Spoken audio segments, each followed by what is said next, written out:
Hey, what's up, Unbroken Nation? Hope that you're doing well wherever you are in the world. I'm Michael Anthony, author, speaker, coach, and advocate for adult survivors of childhood trauma, and you are listening to the Michael Unbroken podcast.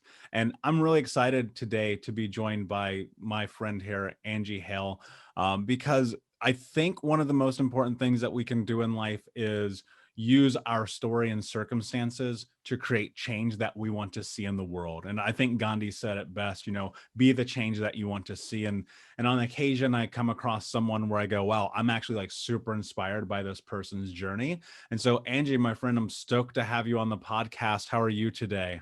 I'm doing great. Thank you for having me today. Yeah, of I'm course. excited to be here. Good, good. Me too. And I think the best way to jump this off and to start this is tell everyone what you do now. And then we're going to go back in time and some space to tell your story. Well, that's a good question, and it might be a little bit of a long answer. I have my hands in a few different areas. I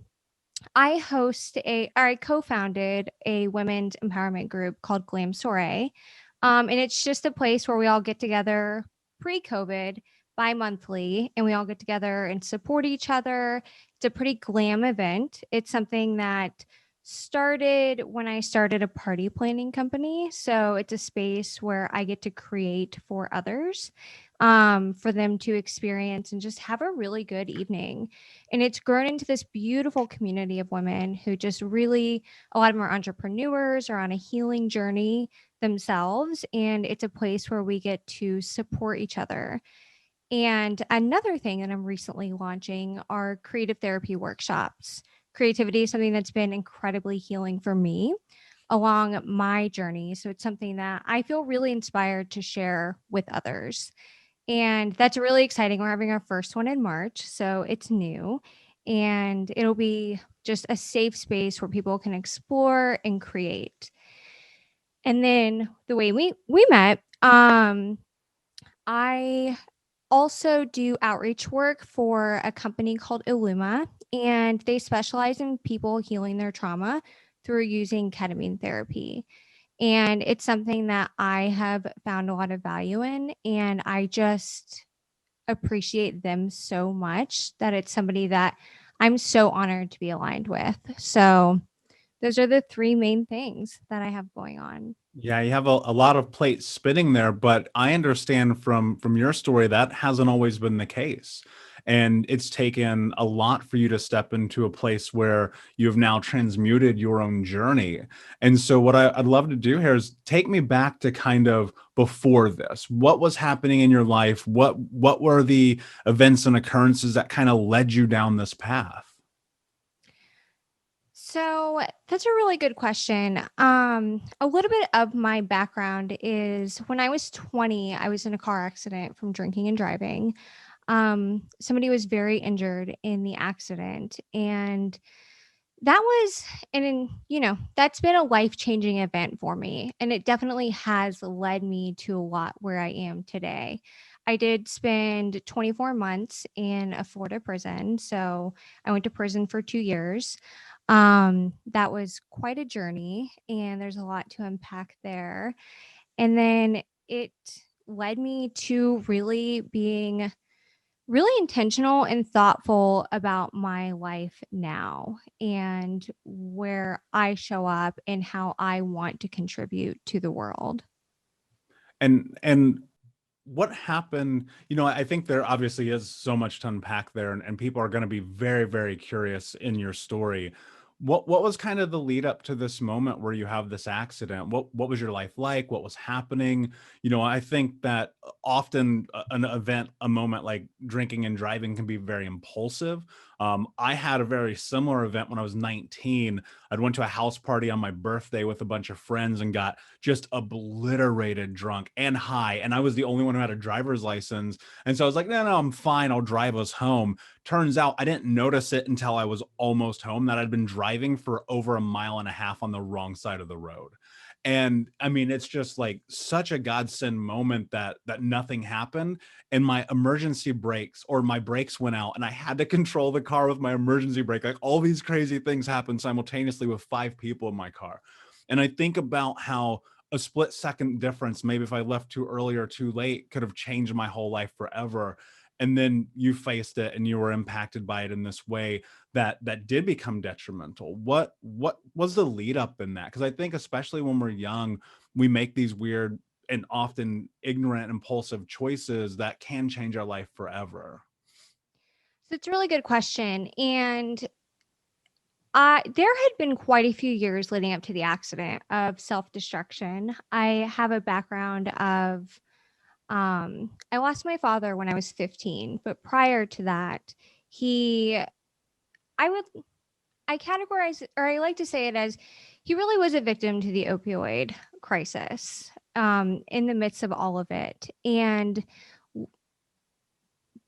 being surrounded, so to go back, the drugs were almost glamorized when I was a child. And it was something that was really familiar to me. And it was something that was really normalized. So I kind of didn't know any different as a teenager. And I would say losing him really sent me into a spiral. I had a lot of feelings of shame and guilt that I should have known or that I could have done more. And I think that it led to a lot of self destructive behaviors for the years between about 15 and 20. And there definitely was a lot of partying, a lot of self medicating, because I really think I didn't know how to understand those feelings. And I think that they were there for sure. And I am a highly sensitive person. So I feel a lot, but in the same sense, I needed help with them, and that's where the drugs and alcohol really, really came in. And it's easy to say, people always say, like, it could happen to anyone, and it could. And I know that we've all been in situations where, like, oh, thank God it hadn't happened. But I can definitely say that I feel like I had warning signs leading up to it.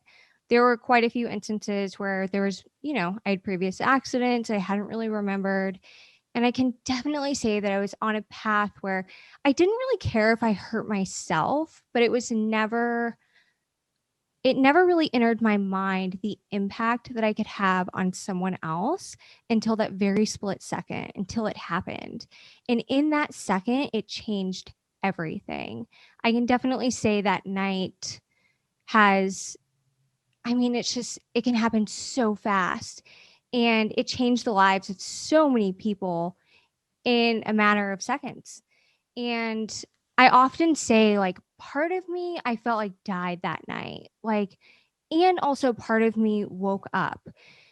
And that's, in a situation in some of the like the darkest moment of my life where I wasn't sure, that I was going to survive, I would switch places in a heartbeat. I really had to make a decision to survive and work on it or let it overtake me. Yeah, and it's my mother and much of my family members were definitely encumbered by drugs, and especially prescription drugs. Like everywhere we turned, there were just these little orange pill bottles around our house and our friends' homes and our neighborhoods. It was like the go-to, and I agree with you to some extent it was glamorized, and we looked at it and we said, not only can these things get us high, but I spent long time selling prescription drugs to people and selling weed and other things, because it to me it wasn't only just like something you did in the neighborhood, like it was also survival. And when I started doing drugs, like luckily I never stepped into hardcore pharmaceuticals, but my friends and I, we used to call them Skittles. We'd go and get over the counter, like oh my gosh, what is that stuff called? Like not hydrocortisone, it was I can't remember the name of them, but we would just take so many of them that suddenly it felt like you were on another planet, and it felt like such an escape. And that's what drugs felt like, until we would have these moments. And I had many moments in which I thought to myself, I am on a pathway of destruction. And maybe there is a part of me that knew that I wasn't living up to my expectations or my potential, but it just felt easier to escape, because the experience of watching someone effectively kill themselves through their addiction is so incredibly difficult and traumatic. And I don't think people really understand what that's like until it's your mother or your father. And I watched my mother just bury herself in that. And my coping mechanism ultimately became very similar to the same thing, except it was more about alcohol and fast cars. One of the things I'm really curious about is, so in that moment, I think that that's this period, as you mentioned, in which everything changed in your life. And I don't think that there's a way that it doesn't, right? When you have an impact like that. But then also you see the ramifications of your actions impacting other people. What's actually happening in your mind in that moment that I think for a lot of people, they would just run, right? They'd be like, holy shit, I've done this. I got to get out of here. And now you're faced with being culpable.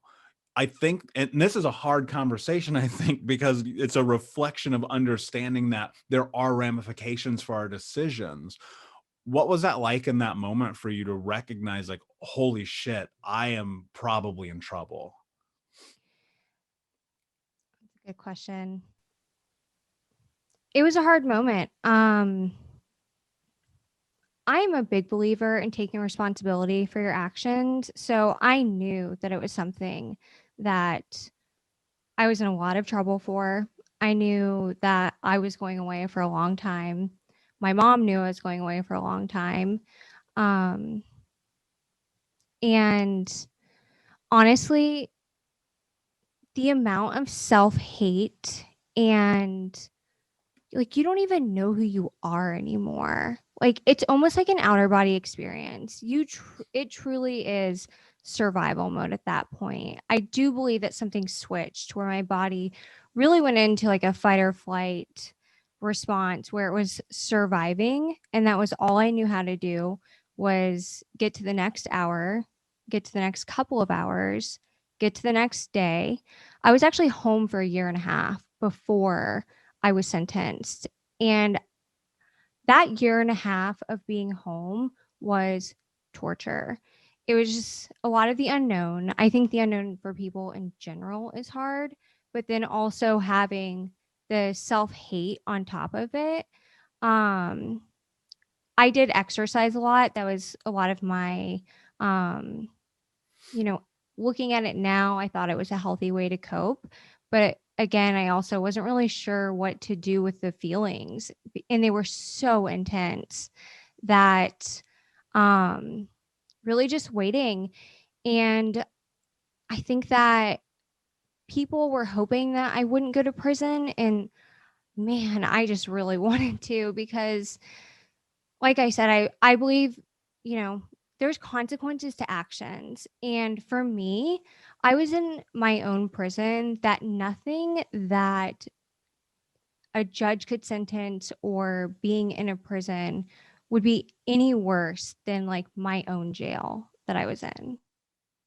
Yeah, that's powerful. And I think that's an experience for a lot of people, not even necessarily in this context, because this is so individual to you, but in general, in life, in this place where you're full of self-hatred, where you can't stand the reflection in the mirror, where you're ultimately in that place I call the vortex of just being trapped. It's like, well, what gets worse than this? Like, how do you create change? How do you do whatever comes next? And so now that waiting period, to me, the unknown feels so incredibly torturous. And I think about that in the events of my own life and being in the unknown and being in these precarious situations or in these life and death situations that I faced, and just having again like an outer body experience like you mentioned, and suddenly you're like zapped back to reality. In that time frame, where did reality start to play a role? And more importantly, like, was there any change in your thought process about what had happened before being sentenced? Gosh, I would say I started to snap back to reality when I did start working with a great company in between the time of going to prison and being home. So I was able to start rebuilding my life, or at least the pieces in the, you know, what the world saw on the outside, but really trying to be better and knowing that I just wanted to do everything I could to be a good person. And knowing that I was working towards all of it and it was probably, going away when I ultimately was sentenced was a challenge. It was hard to go, but also I loved having something that I could go and take my mind off of it, and something that I was building. So, really, that time in between was an opportunity for me to reflect and put some pieces back together before ultimately going to prison. Yeah, and it sounds like you may have used that time to your advantage. As a child, I actually frequented prison. My uncle was in prison, and we would go see him at Pendleton State Penitentiary out in Indiana, and we'd go see him at least once a month, sometimes twice. Go make this really long drive. As a child, 2-hour drive takes forever, and you'd go and do that constantly. And I'd go and see him and be in that environment. And the one thing that I would say probably played towards my advantage in childhood, and even when I was doing these very illegal things, is I had made a declaration to myself that I would rather die than go to prison.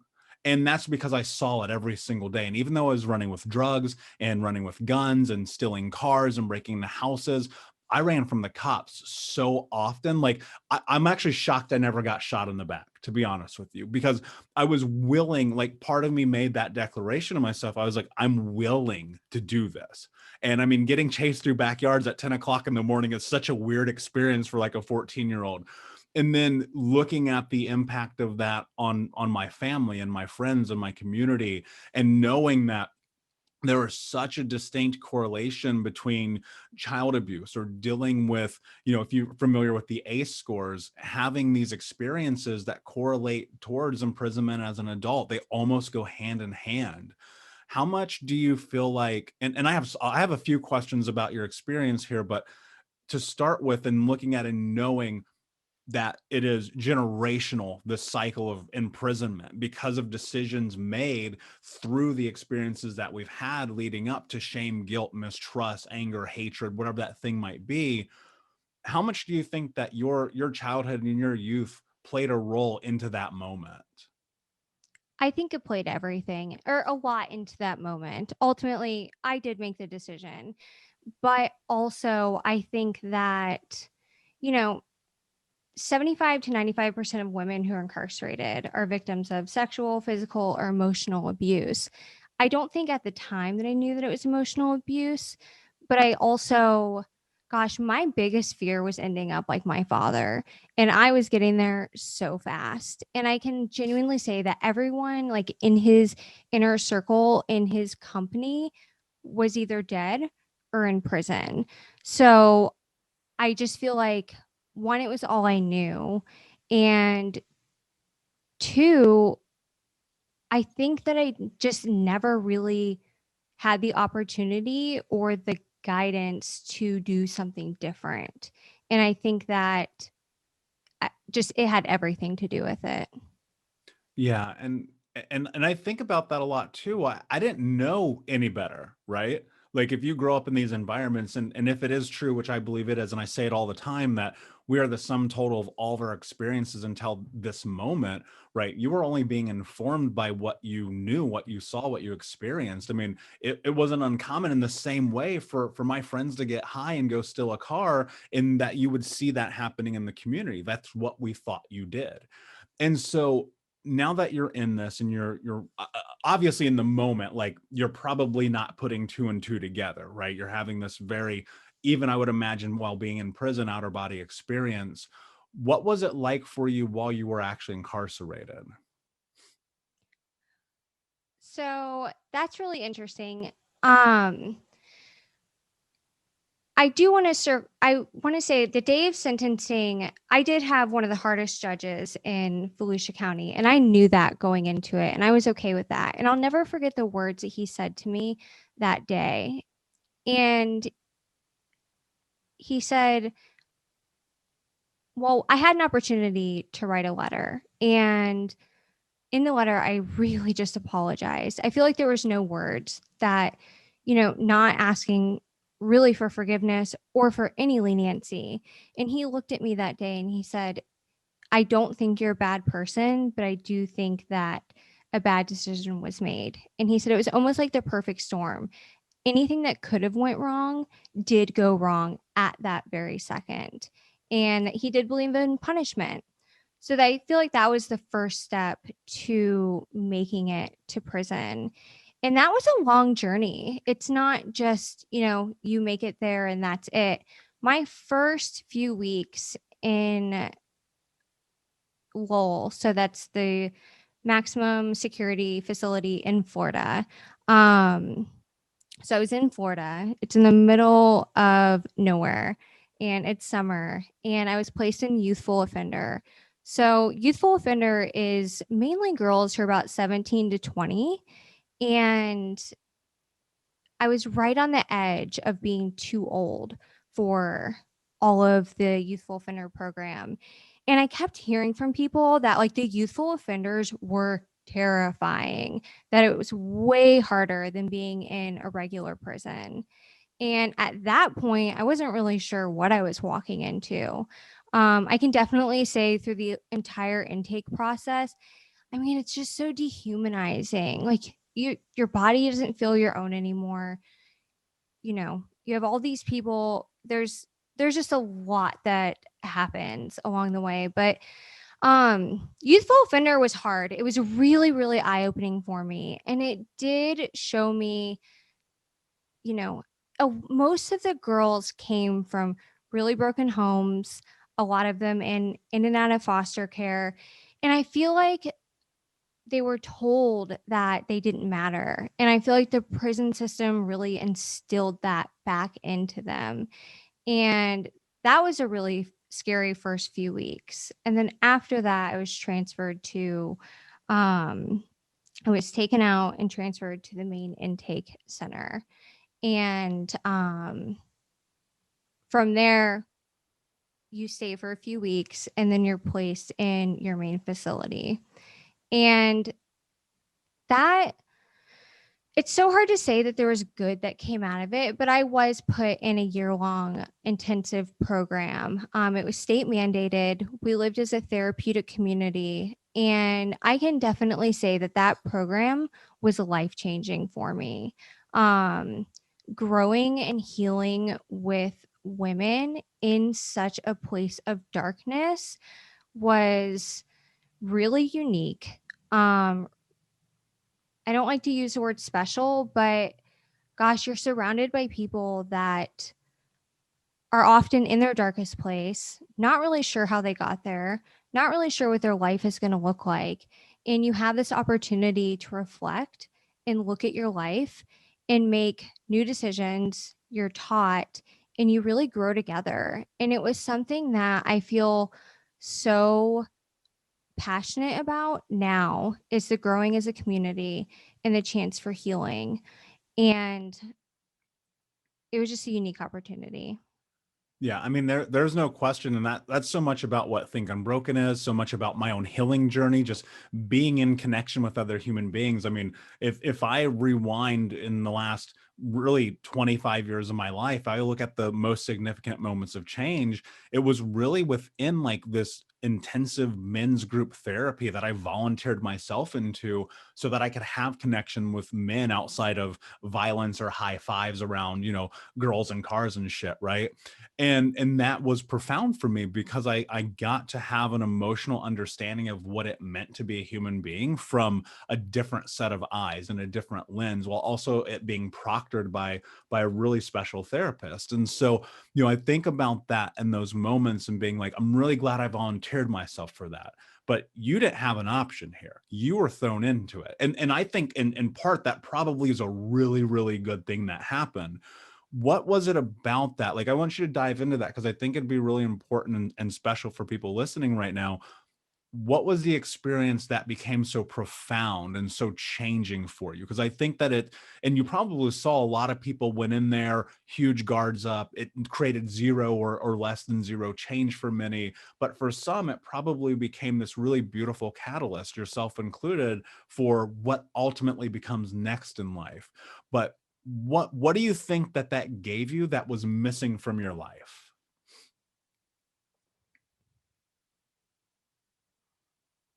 I do believe it gave me a sense of hope. And you are right about that when you say that a lot of people probably didn't want to be there, myself included.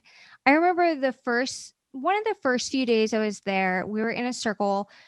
There was a number of counselors in the program. So, number one, the counselors are people, honestly, that gave a shit. It wasn't just like an officer that was telling you what to do. Those people showed up, and a lot of them had their own stories of hope and their own stories that they had changed their lives. So, number one, they were a huge example for us. And, they definitely weren't easy on us. But I do remember my counselor looking at me and telling me that I had a problem. And in that moment, I still didn't agree with her. I was in prison in this program and still would not agree with her that I had a problem with drugs and alcohol, or that they were, you know, I made a mistake and I had control of everything. And a lot of the women in the program felt that way. So a lot of us, when you start the program, you're right. They go into it kicking and screaming, but you really have no option. And starting to see that shift in people also inspired you to make that shift. And it was learning from each other. And every day getting up, we had a very structured schedule. It was you, you show up dressed and you have an entire day of working, and you eat together, you go to bed together, you know, there was a weekly encounters. So if you were, showing a bad behavior, you got to pull each other up. And that was really interesting to learn how to take constructive feedback from people who are giving it to you, usually because they care, when normally it would be, very easy to be defensive. So I think that the program instilled a lot of hope in people, and growing from different personalities. I've met some of my best friends from the program, and usually I was drawn to people that, I'm shy and I carry a lot of social anxiety, and they were just totally out of the box, lived their true selves. And I just feel like it gave us all an opportunity to learn from each other. Yeah, and in that there's something, I mean, we are communal beings by nature, right? There's no doubt about it. Like being alone, and which is I'm sure how you felt in your youth and how I felt when I was young, is I felt alone, like nobody got it, nobody understood. But when I started to have the realization that that in fact was not true, but instead a story that I was making up, it really helped solidify the idea that somehow there was potential.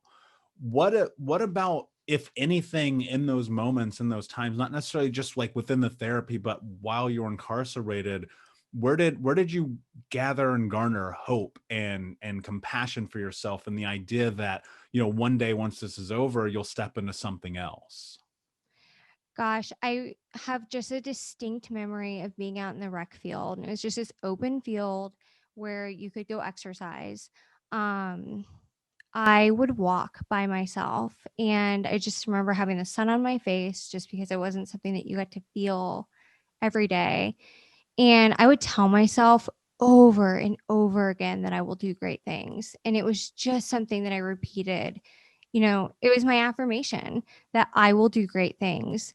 And I made a declaration to myself while I was there that I would go home and change my life, and that a great life would come of it.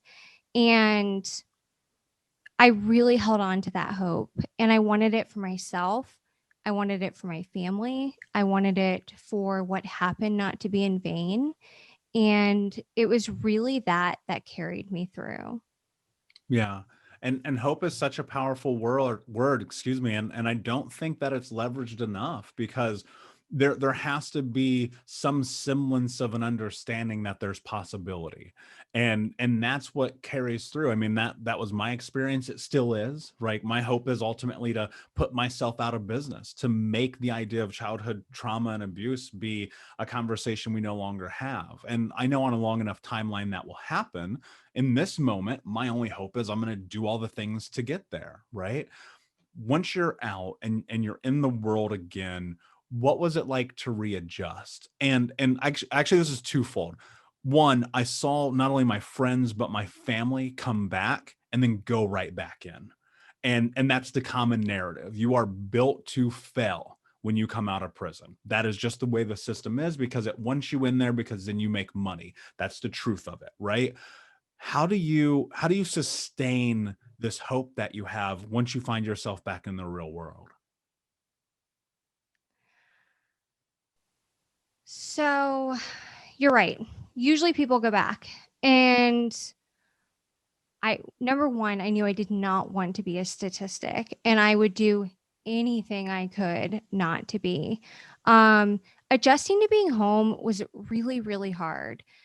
The word institutionalized is real. Um, I came home and I had developed a lot of, for me, I look back and there were survival skills. I know that you've talked a lot about like the perfectionism, a lot of obsessive compulsive behaviors. And a lot of it was me, it gave me a sense of control, and it almost gave me a sense of calmness for a really long time. I think they served me really, really well.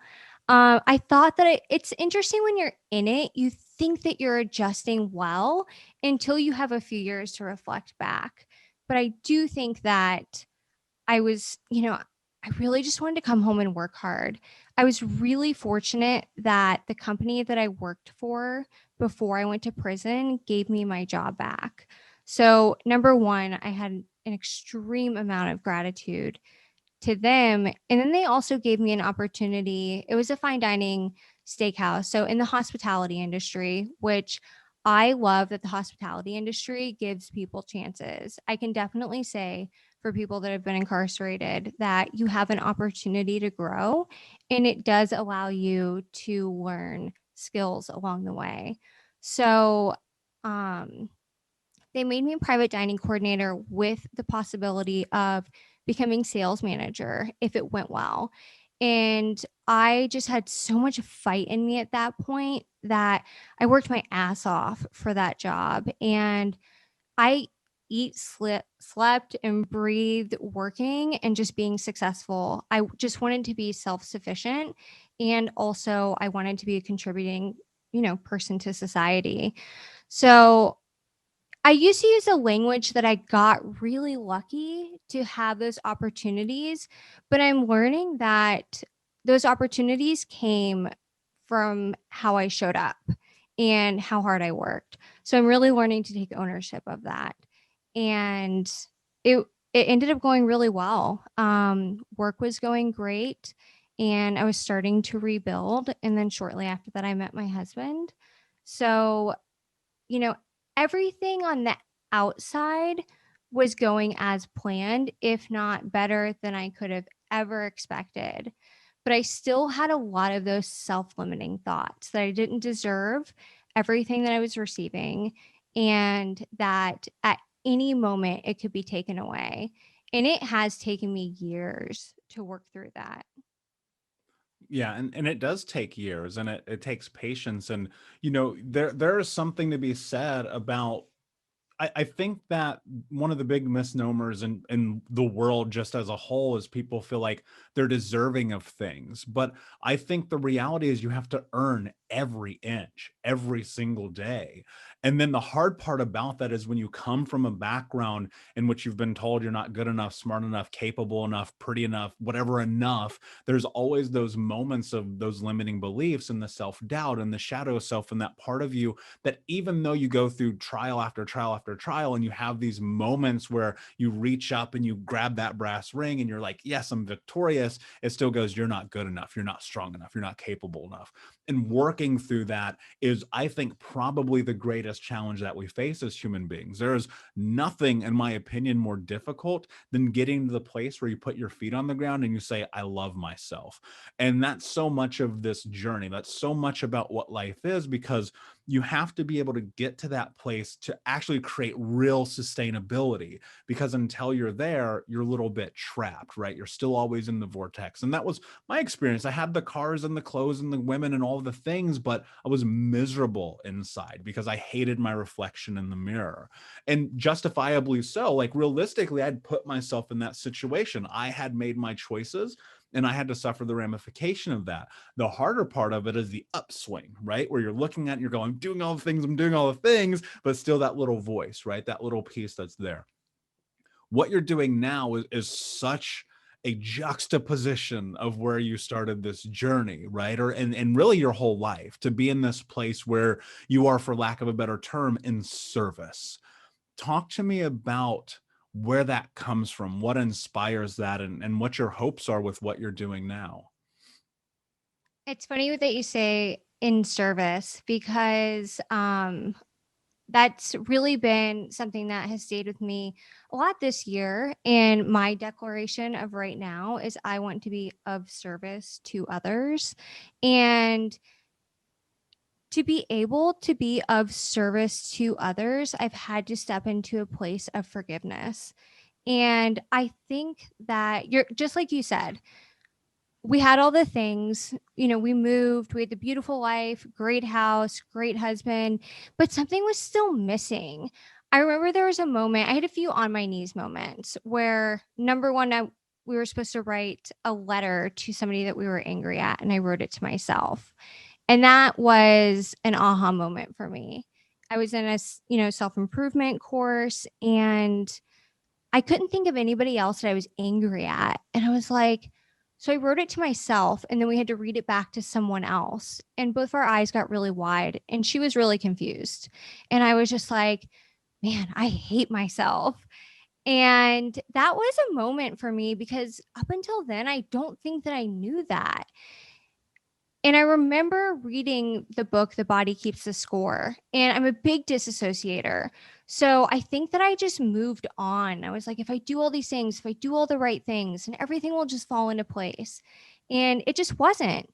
In learning the science behind how trauma affects the body, it just lit something in me that I was like, I need to get a handle on this.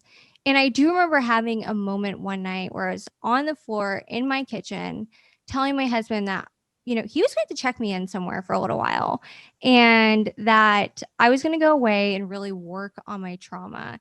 And I was being a little bit dramatic, but in that moment, I committed to my healing. And that's ultimately when I found Illuma and therapy. And I made a commitment to sitting in the mess, really. I knew that it wasn't going to be pretty.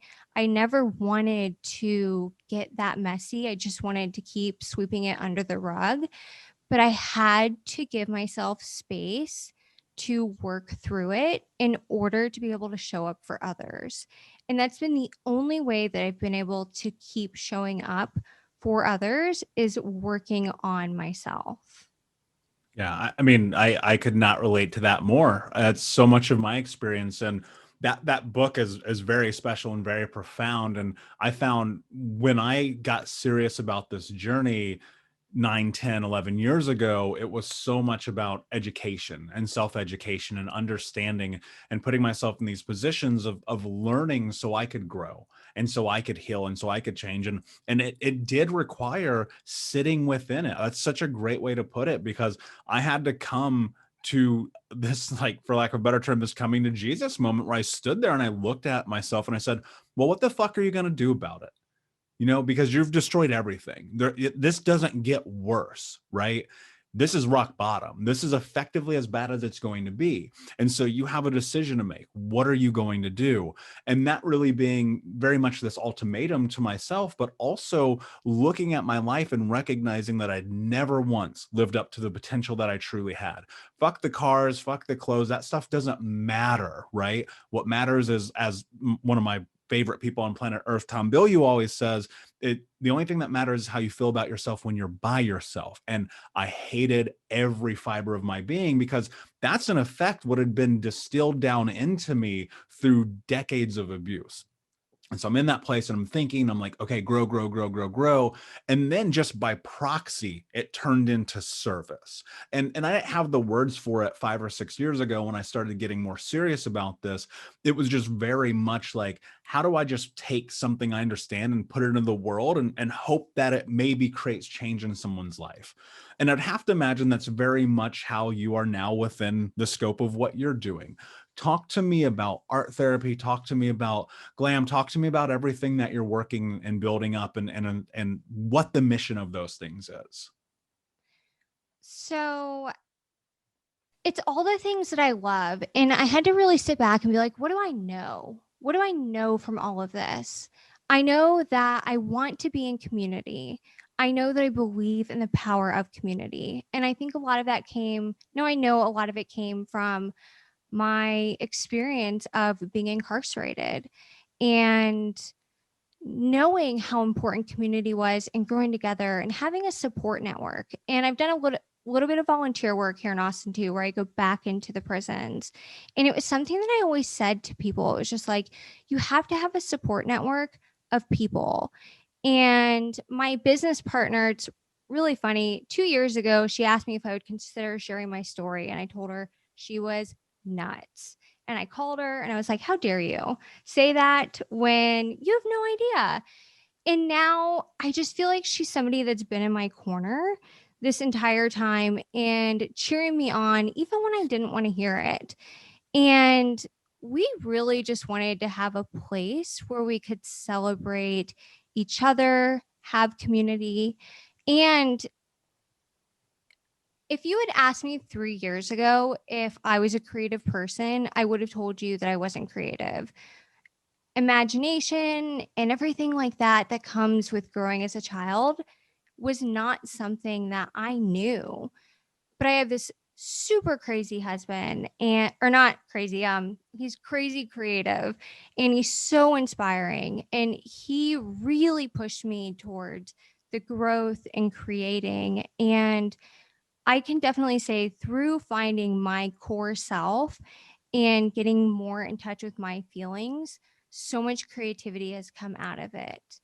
And what I have seen through design, and I play with all areas of it through interior design, party planning, planning for the events. Um, that what inspires me most is when other people share their creativity with me. And when women text me and tell me that they're going to start slowing down and taking times for themselves. And for me, that's such a win because I'm like, thank you for feeling safe enough to share that space with me and tell me, you know, what you want out of life and share your creativity because there's so much beauty in it. And I just think right now is such a special time with social media and, you know, everyone's creating. This is creating, and people are putting so much art into the world. And I think that it's also such a vulnerable space to put yourself in. And I think that there's a really high reward from it when you put your art into the world and, allow other people to really see you. Yeah, that's very true. And I think also in the way that I always approach it is if I'm going to do this, then I have to do it with vulnerability and understanding that it's only through authenticity that people create relation with each other. It'd be really easy. And as human beings, we can always tell when people are bullshitting us. Like that is a natural, and especially if you come from a place of trauma, it becomes a really big radar for you. Before I ask you my last question, can you tell everybody where they can find you? And especially if a woman is listening right now and they're like, I want to be a part of this group. It sounds amazing. Where can they do that at? Yes. They can find us at Glam Soiree on Instagram, also glamsoiree.com. And my creative therapy workshops are listed on my primary party planning company, and that is A Soiree by Angie. And that's also a soiree by Angie.com. And yeah, that's where you can find us. Awesome. I'll put all the links in there. I don't even know how to spell that word. So no I know. people are like, I was going what? to wish you So, luck. so my last question for you, my friend, is what does it mean to you to be unbroken? When I think of unbroken, the word resilient comes to mind. And I think as human beings, we are so resilient, stronger than we know. And I think we have the ability and the strength to weather small and big storms. And not only just get through the storms, but to come out stronger, wiser, and better on the other side. And most importantly, I think that we have the resiliency to come out whole on the other side. Yeah, that's beautiful. I totally agree. Angie, what an incredible story. I mean, to take this huge tragedy and turn it to triumph and be in a position to create change in the world is something that I think we all have the ability to do if we're willing to step into it. Unbroken Nation, thank you so much for being here and listening. Please like, subscribe, share, comment, tell a friend. And until next time, my friends, be unbroken. I'll see ya.